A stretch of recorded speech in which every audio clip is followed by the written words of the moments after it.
안녕하세요. 네, 구독자 여러분 반갑습니다. 유석TV의 유석입니다. 반갑습니다. 가을이 물러나고 겨울이 바로 문 앞까지 왔습니다. 추운 겨울 잘 보내고 계신가요? 네, 오늘 주제는 조금 특별한 주제가 있습니다. 날아온 편지가 있는데 이 편지의 주제에 걸맞는 전문가를 모셨습니다. 먼저 전문가를 모셔볼까요? 먼저 인사드리겠습니다. 먼저 인사 한번 하시죠. 안녕하세요. 나다움 사회적 협동조합 든든 성문화 인권센터의 성교육 전문가 송은영입니다. 먼저 이렇게 초대해 주셔서 감사드립니다. 네, 반갑습니다. 네. 네, 먼저 오늘 이 자리가 되게 따뜻하고 예쁘죠? 이 공간이 어떤 공간인지 좀 간단하게 좀 소개를 부탁드리겠습니다. 네. 이 공간은요, 저희가 나다움 사회적 협동조합이라는 곳인데요. 초등 학생들 대상으로 하는 돌봄 프로그램을 운영하기도 하고요. 또 하나는 이 지역 주민들을 위해서 여러 가지 프로그램들을 운영하고 있습니다. 특히 저희 나다움 사회적 협동조합 내에는 든든 성문화 인권센터가 있어서 이제 아이들의 성인권 교육을 주로 하기도 하고요. 이제 학교로 또 파견 나가서 위탁 교육도 하고 있기도 합니다. 네, 이곳이 마을에 좀 이렇게 다양한 배움을 익힐 수 있는 곳이기도 하고, 네. 좀 성에 관련된 전문적으로 조금 연구하는 곳, 이렇게 좀 볼 수 있겠네요. 네, 맞습니다. 그래서 여기 선생님들이 항상 우리 세종 양육자분들도 계시지만 시민들을 위해서 또 아이들을 위해서 이제 성인권 교육, 성인지 감수성 교육에 대해서 항상 연구도 하시면서 어떻게 하면 우리 안전한 세종이 될 건가, 거기에 대해서 많은 고민의 장이 또 열리기도 하는 곳이기도 하죠. 오늘 마침 네. 우리 초등학교 4학년 친구가 4학년 자녀를 둔 학부모의 편지가 도착했습니다. 네. 딱 주제에 좀 맞는 것 같은데 네. 이 편지를 한번 간단하게 제가 읽어볼까요? 네. 제가 한번 읽어보겠습니다. 네. 네, 선생님 안녕하십니까?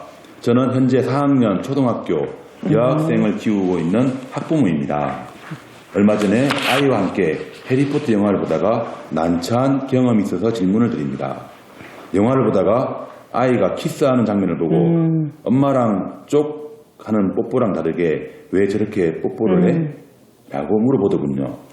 아이가 커가면서 점점 궁금한 것이 많아질 것 같아요. 네. 이런 난처한 질문을 받았을 때 어떻게 답해야 할까요? 그리고 아이가 부모에게 이런 질문을 불편해하지 않도록 자연스럽게 물어보는 분위기를 만들고 싶습니다. 어떻게 해야 할까요? 그리고 성에 대한 대답을 어느 정도까지 정확하게 해주어야 할까요? 정확하게 알려줘야 할 나이가 있을까요? 혹시 아이에게 도움이 되는 자료나 책을 추천해 주실 분 있으면 추천 부탁드립니다. 질문이 너무 많네요. 네. 네, 이런 부분들은 사실은 학교 현장에 있는 선생님들도 그렇죠. 사실은 되게 난처하기도 하고 맞아요. 또 시대에 따라서 우리가 해줄 수 있는 범위도 좀 달라지는 것 같기도 해요. 이 질문 한번 좀 구체적으로 네. 좀 질문을 한번 드려볼까요? 네. 그래서 지금 이제 그 양육자분들이 편지를 보내셨어요. 그래서 다양한 질문을 이제 하셨는데 그 중에서도 아이가 이제 영화나 아니면 드라마 속에서 대중 매체를 보면서 어떤 장면을 보고 자연스럽게 질문을 했어요. 그러면 이 아이는 첫 번째는 건강한 아이다. 왜 우리 가족 내에서는 이런 건강한 질문이 정말 좋다. 그러면서 아이한테 너 질문 잘했어. 맞아. 조금 우리 가족끼리 스킨십 하는 거하고 저 영화 장면에서 보는 스킨십하고는 조금 다르지? 엄마한테 정말 잘 물어봤어. 그럼 우리 거기에 대해서 좀 얘기 좀 해보자 하면서 아이에게 첫 번째는 그 질문이 굉장히 자연스럽다라는 것을 먼저 아이한테 얘기를 해주시는 게 좋아요. 그럼 아이는 우리가 이런 질문이나 이런 내용을 얘기하는 이런 분위기, 그러면 아예 또 나중에 어떤 일이 있을 때 질문하기가 굉장히 좋고, 만약에 어떤 성적인 부분에 대해서도 양육자하고 의논하기가 좋은 그런 분위기로 바뀐다는 거죠. 그래서 이 아이가 지금 현재 이 엄마에게 질문을 했다는 것 자체가 그렇죠. 거네요. 굉장히 긍정적인 거죠. 건강한 거죠. 네. 엄마가 이거 당황했는지 모르겠지만 사실은 당황하지 않고 자연스럽게 받아들이는 게 매우 중요한 그렇죠. 가족의 문화라는 네네네 그렇죠. 자연스럽게 맞아 보니까 우리 가족들하고 스킨십 하는 거하고 조금 다르네. 근데 저 스킨십 내용을 보니까 저기는 어른이 하는 걸까 아이가 하는 걸까 그랬을 때 아이가 대답을 저거 어른들이 하는 스킨십 같다. 그러면서 연령에 맞게끔, 그러니까 초등학교 4학년이잖아요. 그럼 초등학교 4학년 같은 경우는 학교 내에서도 성폭력 예방교육도 그렇고 성교육도 어느 정도 조금 받은 시기예요. 그러니까 아이한테는 그 연령에 맞는 표현을 좀 같이 해주시면서 이것이 어른과 아이의 스킨십 정도가 어떻게 차이가 나고 그 연령에 맞게끔 표현을 해주시는 거 굉장히 중요하다고 생각합니다. 그래서 첫 번째는 어머님이 당황하지 않고 자연스럽게 잘했어. 그런 질문 해주니까 너무 좋아. 그럼 엄마랑 같이 한번 얘기해보자 하면서 얘기를 하는 게 굉장히 바람직하죠. 그리고 조금 더 깊숙한 질문을 던졌을 때도 당황하시지 말고 엄마도 잘 모르는데 우리 한번 책을 같이 한번 보면서 찾아볼까? 왜냐면 엄마의 언어로 얘기하는 것보다 전문적인 책을 갖다 놓고 아이와 책을 같이 보면서 거기에 대한 용어도 같이 설명해 주시면서 자연스럽게 그런 방향으로 교육을 해 주시면은 아이도 그 부분에 대해서 그림과 같이 한번 보면서 아이들도 이제 쉽게 이해가 되겠죠. 성교육은 몇 살부터 시작하는 게 적절할까요? 네. 보통 이 질문은 많이들 하세요. 네. 그런데 나이는 상관이 없습니다. 나이는 상관이 없고 우리가 얘기를 할 때 항상 지금부터입니다. 아이가 궁금해하는 시기가 됐을 때 자연스럽게 물어보는데 나이는 기준이 되는 것이 아니라 그 연령에 맞게끔 단어나 아니면 표현 방식을 어떻게 할 건가가 가장 중요하죠.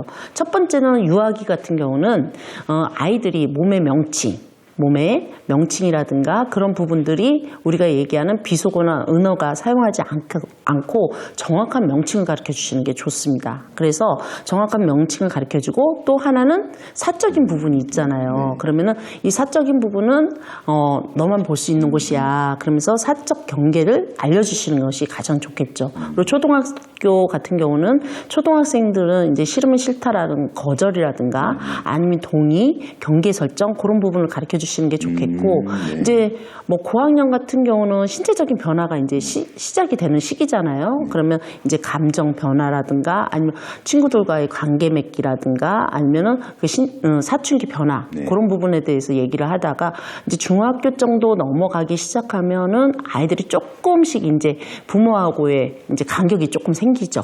어떤 간격이 생기냐면 아이들이 알고 있는 건 많은데 부모가 알고 있는 거는 이제 조금 다를 때가 있어요. 그랬을 때 정확한 지식을 아니 정확한 그런 교육을 이제 얘기해 주시는 게 가장 좋은데 이것이 사실은 나이를 떠나서 한번 크게 하는 교육이 아니라 그때 적절한 아주 작게 자주 말해주고 그리고 얘기해 주는 것이 가장 좋은 교육 방법이라고 할 수가 있겠죠. 그러니까 연령대 네. 특정한 연령대가 있는 게 아니라 네. 사실은 지금부터 하는 게 좋다. 그렇죠. 네. 근데 보통 네. 이제 부모님이 아이들을 키우다 보면 네. 그러니까 내 아이 보통의 다른 아이들 보면 지금쯤 2단계 단계별로 좀 있는데 네. 가끔씩 그 친구 그러니까 아이가 네. 뭐 휴대폰이나 혹은 다른 친구를 통해서 네. 뭐 좀 음란물을 좀 보게 된다든지 그쵸. 혹은 이 아이가 지금 알아야 될 때가 아닌데 좀 빨리 하는 게 아닌가 이걸 그 아이뿐만 아니라 그 주변 환경이 좀 그렇게 만드는 게 아닌가 이런 것도 좀 걱정이 될 때가 있어요. 그렇죠. 그럴 때 부모님은 어떻게 좀 반응해 주는 게 좋을까요? 근데 요새는 대중매체나 미디어에 그 접하는 그 연령층이 갈수록 조금 낮아지고 있습니다. 사실적으로요. 그러다 보니 양육자분들이 어떤 걱정을 하냐면은 이제 음란물, 우리가 얘기하는 성적 영상물을 보게 됐을 때 우리가 어떻게 이 부분에 대해서 반응을 해야 될까라는 이제 고민들을 하세요. 그런데 그 반응을 하실 때 처음에 너무 당황하거나 아니면 너무 처벌 위주로 간다든가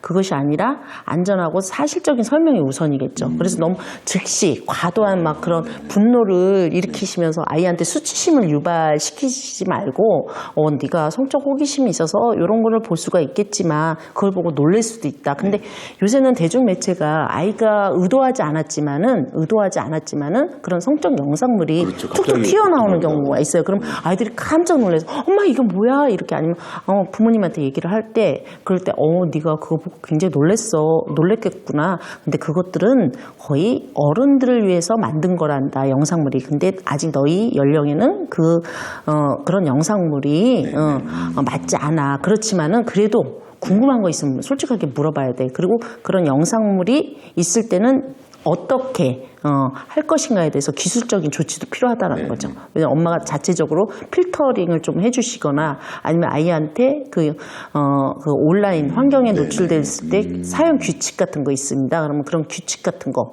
그런 거를 같이 정해보거나 그런 것도 굉장히 좋은 방법이다. 근데 여기 잠깐 좀 드는 생각이 어떤- 부모님이 네. 그렇게 되게 다정다감하게 혹은 친절한 안내자가 되면 좋겠지만 네. 또 한편으로 아이가 적극적으로 혹은 한번 호기심을 느끼고 네. 뭔가 뭐 어떤 영상물을 찾아본다든지 네. 이럴 때 조금 약간 혼란이 들 것 같아요. 그렇죠. 그걸 이때 어떻게 혼내야 네. 다시는 이걸 보지 않을 것이다.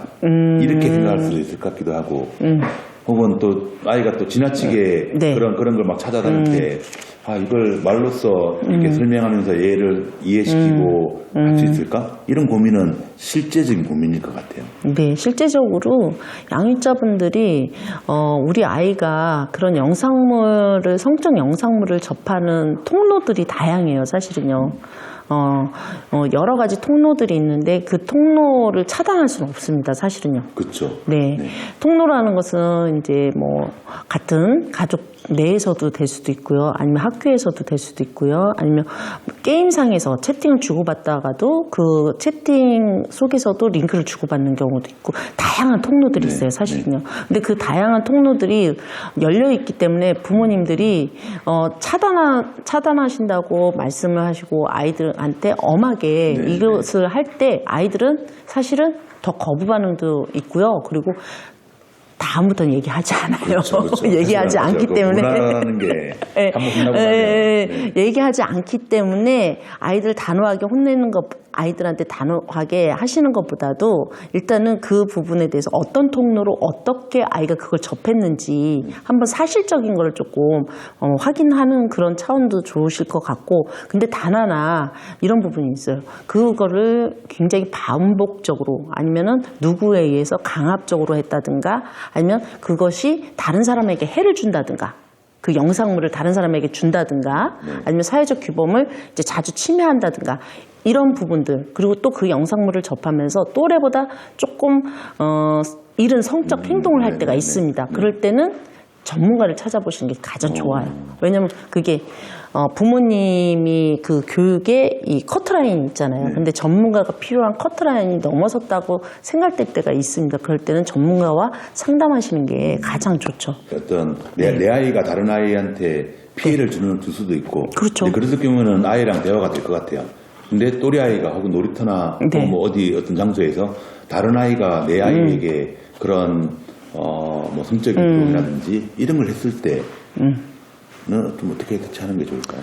일단은 아이한테 이제 다른 아이한테 그런 피해가 있었다라는 거잖아요. 그렇죠? 그러면은 일단은 그 아이한테 얘기를 조금 하는 거죠. 정확하게 친구한테 아니면은 그런 관계 있는 아이한테 정확하게 나의 몸 상태라든가 나는 안전하지 않고 너무 불쾌하다. 그래서 단호하게 할 수 있는 제스처를 가르쳐 주는 게 좋아요. 이런 경우가 있을 때는 단호하게 너가 이런 부분 나 불편해 하지 않았으면 좋겠어 하고 단호하게 일단은 제스처를 가르쳐주고 해주는 게 좋겠고, 그런 다음에 그 아이한테 얘기를 하죠. 이런 제스처를 해줘도 그 아이가 계속적으로 나한테 그런 행위를 해. 아니면 그래? 그러면 그때는 부모님하고 아니면 교사님한테 얘기를 해서 그 안에서 또 해결하는 그런 방법이 가장 좋다고 하죠. 예. 이게 좀 약간 좀 쉽지 않은 부분이에요. 왜냐하면 그러니까 내 아이와 다른 아이와 관계에서 그런 문제가 생겼을 때 네. 사실은 같이 어른들끼리 서로 협력해서 뭔가 문제를 같이 해결하고 일관성 있는 행동을 보여주는 것도 되게 중요할 것 같은데 그런 구조를 하나 네. 그렇게 얘기할 수 있는 통로가 좀 필요하겠네요, 그죠? 네, 그래서 첫 번째는 이제 그 아이가 먼저 우리가 요구하는 게 그거잖아요. 어른들이 개입하기 전에 아이와 아이가 서로가 관계 안에서 그걸 풀어나가는 시간들이 필요한 거잖아요. 그래서 제스처를 가르쳐 주라는 단호하게 나 너 그거 하는 행동 나 싫어 하고 얘기를 일단 해서 그 관계 안에서 그 아이가 우리 내 친구가 싫어하네. 그걸 이제 받아들이고 그런 관계성을 먼저 아이들을 주고 나서 기회를 주는 거죠. 그런데도 그런 기회가 줬는데도 그 아이가 계속 그런 행동을 했다. 그럼 이제 그 아이는 감당하기가 어렵잖아요. 그러면 그럴 때 부모님이나 아니면은 교사한테 도움을 요청할 수 있다라고 얘기를 하는 게 좋겠죠. 네, 그래서 뭐 엄마 있잖아 누구누구가 나한테 이렇게 이런 뭐 터치를 한다든가 아니면 언어적 성희롱을 한다든가 성적 놀림이 있어. 그럼 나 어떻게 해야 돼? 하고 물어봤을 때 그러면 네가 한번 단호하게 한번 얘기해봐. 내가 이래서 불편해 하고 단호하게 한번 얘기해봐. 그럼 이제 아이가 엄마 그런데도 그 아이가 계속 그런 행동을 하네. 그러면 얘기를 하면 그러면은 엄마한테 얘기해 어떤 행동이었니 하고 물어보고 말은 어떤 거였니? 그러면서 교사하고 같이 얘기를 해주시는 게 좋을 것 같아요. 저는 아이들하고 이제 이런 얘기를 나눌 때 네. 어떤 단어 선택할 때 어떤 단어까지 어떻게 뭐 정확하게 알려도 되는지 이런 고민을 좀 할 때도 있거든요. 이렇게. 네. 되게 다른 뭐 별칭을 써서 얘기하거나 이런 경우 좀 있잖아요. 이렇게. 네. 이게 어떻게 좀 정확하게 하면 좋을까요? 먼저는 정확한 단어를 사용하시는 게 좋아요. 비속어나 우리가 알고 있는 은어를 사용하시다 보면은 안 되고 왜 그러냐면은 그 정확한 단어를 아이한테 알려줌으로 인해서 아이가 그 정확한 단어로 이야기하기가 쉬워요. 비속어를 사용하면 사실 우리가 알지만 비속어를 사용하면은 아이들도 그 문제에 대해서 꺼내기 어려워요. 그런데 정확한 단어, 그러니까 생식기 구조를 얘기할 때도 우리가 성기기 구조를 얘기해도 여긴 음경이야, 여긴 질이야. 근데 이 생식기에 대한 명칭을 가르쳐 줄 때 가장 자연스러운 공간이 어디냐면 아이를 이제 어렸을 때부터 씻는 공간이 있잖아요. 그럼 그 공간에서 씻으면서 이제 양육자가 자연스럽게 요 명칭은 우리가 눈, 코, 입 얘기하듯이 자연스럽게 여기는 우리 생식기라고 하는데 여기는 음경에 해당되고 이 부분은 질에 해당되기도 해. 그런데 네가 만약에 이 부분이 아프다든가 음경 주변이라든가 아니면 우리가 얘기하는 음순이라든가 질 부분이 아프다면은 정확한 용어로 얘기해주면 더 좋을 것 같대. 그러면 물어보겠죠. 왜요? 하고 물어보죠. 네, 그러면 근데 이거는 병원에서 쓰는 용어기도 해. 근데 병원에 갔을 때 만약에 어디가 아픈데 눈이 아픈데 눈이라고 얘기 안 하고 다른 데로 얘기하면 될까? 아이들한테 그거 조금 명칭이 어렵지 않나요? 하고 말씀하시는 분 계세요. 근데 제가 교육 현장에서 유치원 3살 아니면 4살 정도 되잖아요. 그러면 언어를 얘기하면은 4살 정도 됐을 때도 정확한 명칭을 얘기하면 다 알아요. 그래서 다 얘기합니다. 그래서 몇 번 가서 꾸준하게 교육을 하는 학생들은 어린이도 그렇고 유학이 있는 아이들도 정확한 명칭을 얘기를 합니다. 네. 야, 저는 듣다 보니까 사실은 되게 부모교육, 네. 혹은 결혼할 때, 혹은 뭐 네. 아이를 가졌을 때, 이런 부모교육이 진짜 중요하겠다. 그렇죠. 라는 생각이 드네요. 네네네. 그래서 정확한 단어를 말씀해 주시면은 아이한테 자기 몸에 대해서 일단은 자기 몸에 대해서 비속어를 안 쓰는 거고 그렇죠? 그리고 다른 사람의 몸에 대해서도 비속어를 사용하지 않는 거잖아요. 네, 그게 첫 번째죠. 그렇죠. 네, 근데 우리가 비속어를 정확한 명칭을 사용하지 않고 비속어를 자꾸 사용하니까 그 다른 사람 몸이든 내 몸에 대해서도 굉장히 낮게 본다는 거죠. 네, 그래서 정확한 단어가 중요합니다. 네.